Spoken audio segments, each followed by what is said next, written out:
Okay, Alex, so now I just want to test your reflexes. So I'm just going to be putting you in various positions, and I just want you to be as relaxed as possible, and just like you're like a wet noodle, okay? So for this, I would put the patient in the most relaxed position, and what I would normally do is I would assess one arm and then symmetrically go to the other arm and do it bilaterally.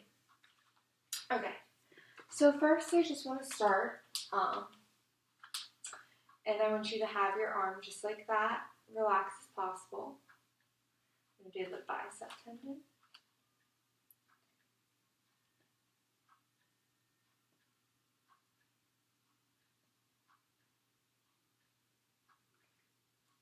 Just want you to be as relaxed as possible.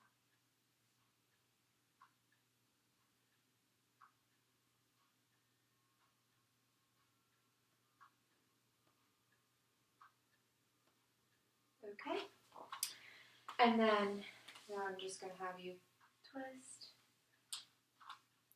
and again, just relax.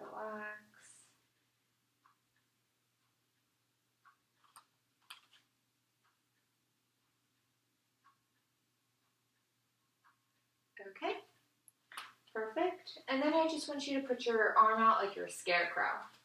Okay, we're just going to relax. And I just assess the brachioradialis.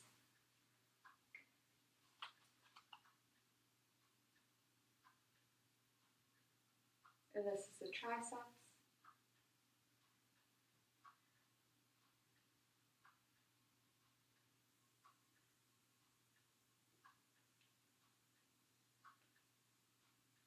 Okay. So each time I do this, I'm grading the reflexes, and all of those were 2+.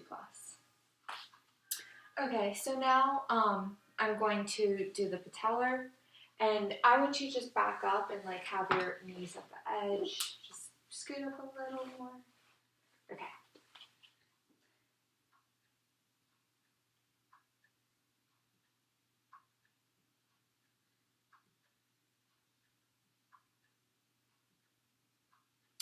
Just relax.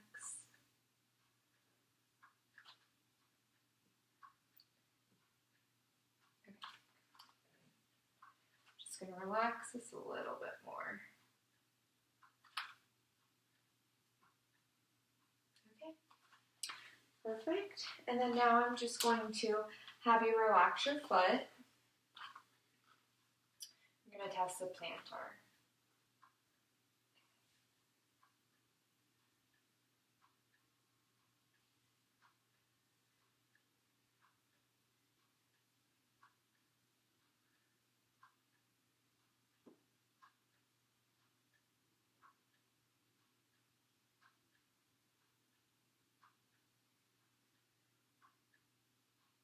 Okay, perfect. So if this patient had evidence of upper motor neuron lesion, so a 4 or 5+ grade, which would be brisk hyperactive movements, I would assess for clonus. I would do this by putting the foot in dorsiflexion and having the patient hold it, and if there was a tremor present or clonus present, that would be indicative of an upper motor neuron lesion. I would also perform the Babinski test, and this is when I would go across the lateral aspect of the patient's foot over to the transverse to his great toe, and that would be positive if the great toe dorsiflexed and the other toes fanned out. A normal response would be plantar flexion. I could also do meningeal signs such as the Koenig's, and that is when you have the patient lay down in a supine position. I would flex the hip and the knee, and then put the knee into extension. And if there was pain or resistance when I put the knee into extension, that would be a positive Kernick sign. And then the last one would be when I would passively put the neck into flexion, and a positive would be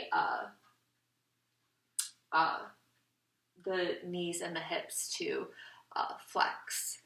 And that is called the Babinski. And then, Alex, finally, I am just going to have you hold your hands out and, like, you're saying stop. Okay, so right now, I am assessing for asterixis. You can go ahead and put your hands down. And I would, if the patient fingers started flexing forwards, that would be positive. And usually I would test this in a patient with chronic liver disease. Okay, Alex.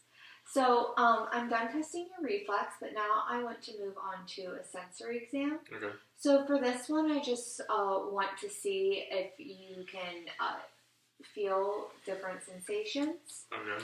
So what I'm going to do is I'm going to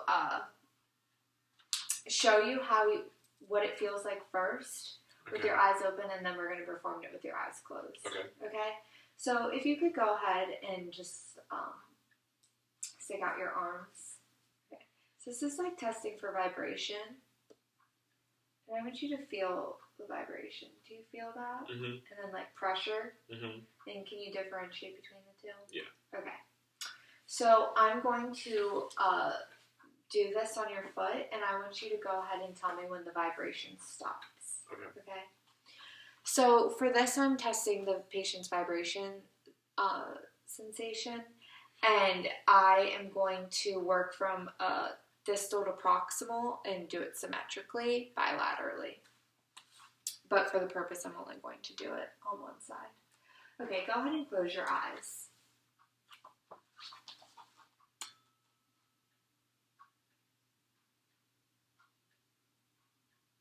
It stopped. Okay, great. Since that is intact, I'm just going to move to the upper extremity. Okay, so I want you to go ahead and put your hands out like this, and then we're going to do the same thing. Okay.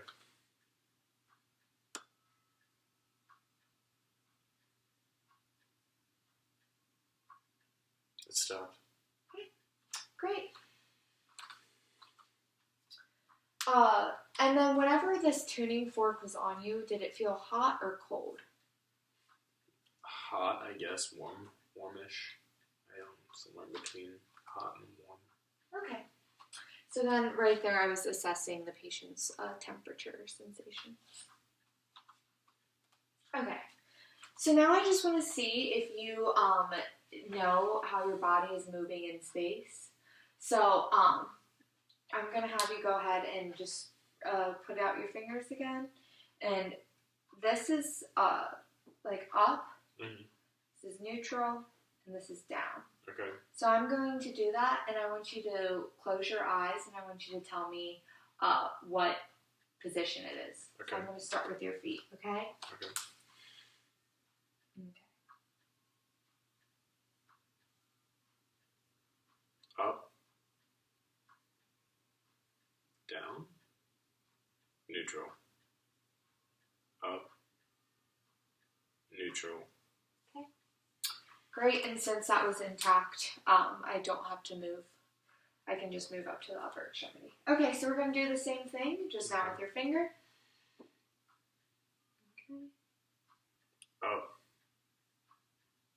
Down. Up. Neutral. Perfect. Okay, so now we're going to do, remember whenever we did the cranial nerves, I did the light touch sensation? Yes. So we're going to do that again on your upper extremity, okay? Okay. So again, with everything I'm doing, I would do it bilaterally and symmetrically. Okay, so again, this is what it feels like. Okay. The light touch, and I want you to tell me when you feel it and where you feel it, okay? So I'm going to assess point localization right now with the light touch. Okay? So if you could just close your eyes. Okay. And can you take off your shirt for this? Sorry. Okay. So, ready? Mm-hmm. Collarbone. Okay, and I was testing C5.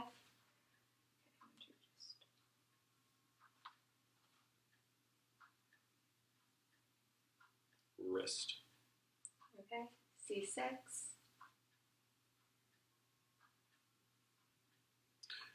Shoulder. Okay, axillary.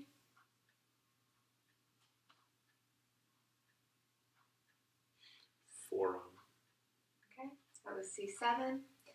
And then if you could go ahead and flip your wrist. Pinky. That's the ulnar. Just underneath my thumb. Radial.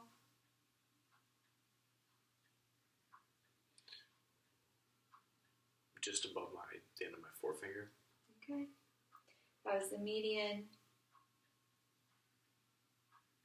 And just below my pinky. Okay, and that was C8. Okay, great job, Alex.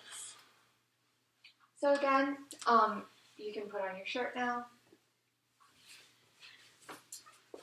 And now I'm going to do the light or the sharp dull sensation.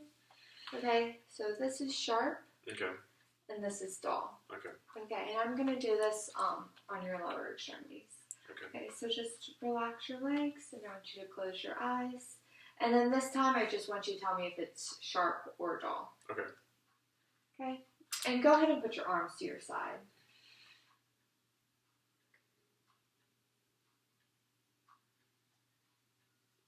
Dull.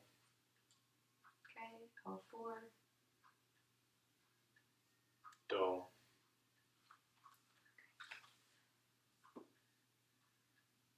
Sharp. L5. Dull. Okay, S1. Sharp.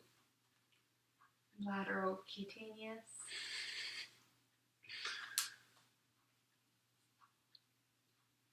Sharp.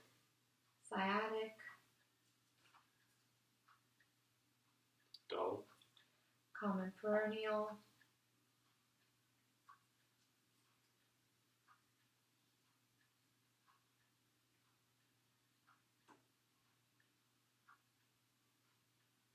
Dull. L5. Okay, great.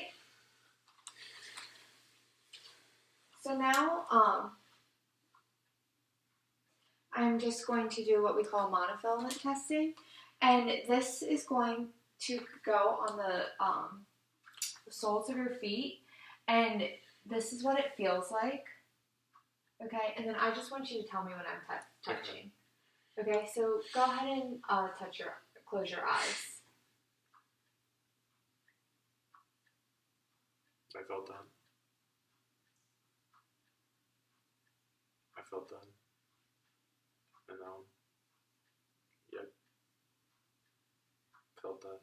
Okay. And then actually, to make it easier for me, can you go ahead and bring your foot like across your leg? Like that, yeah. Perfect. Okay, and then go ahead and we're going to do it again. Okay. Felt that one. Yep. There. Felt that. And that. Okay, great. So right there I was testing the monofilament and for peripheral neuropathy, and if it would be a positive test if the patient does not feel it before it bends. Okay, so now Alex, I'm going to place objects into your hands. Okay. And then I want you to tell me what it is, okay? And I want you to close your eyes. Paperclip? Yeah. Key. Yeah. So right there is testing for stereogenesis. And then now I'm going to test for graphesthesia. And I'm going to have you close your eyes again, and I'm going to draw a number or a letter in the palm of your hand, and I want you to tell me what it is. Okay? 2. Yep.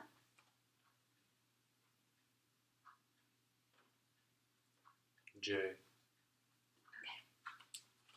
So next, I'm going to do point discrimination. And Alex, what I'm going to do is I'm going to test if you can discriminate between 1 point or 2 points, okay? This is what 1 feels like. Okay. And that's what 2 feels like. Okay. Okay? Mm-hmm. So I'm going to test it on the pad of your finger. Okay. 2. 1. 2. 2. 1. 2. 2. 2. 1. 2. 1. Okay. So a normal result would be if the patient could no longer discriminate between 2 and 1 less than 5 millimeters. Okay. And lastly, I'm going to go ahead and tap your shoulder. Okay. And then I want you to tell me if I'm tapping your right or left shoulder or both. Okay. Okay. And this is called extinction. Right. Left. Right. Both. Perfect. Okay, Alex. So that completes the sensory exam. Okay. You did a great job, and it was nice meeting you. Nice meeting you.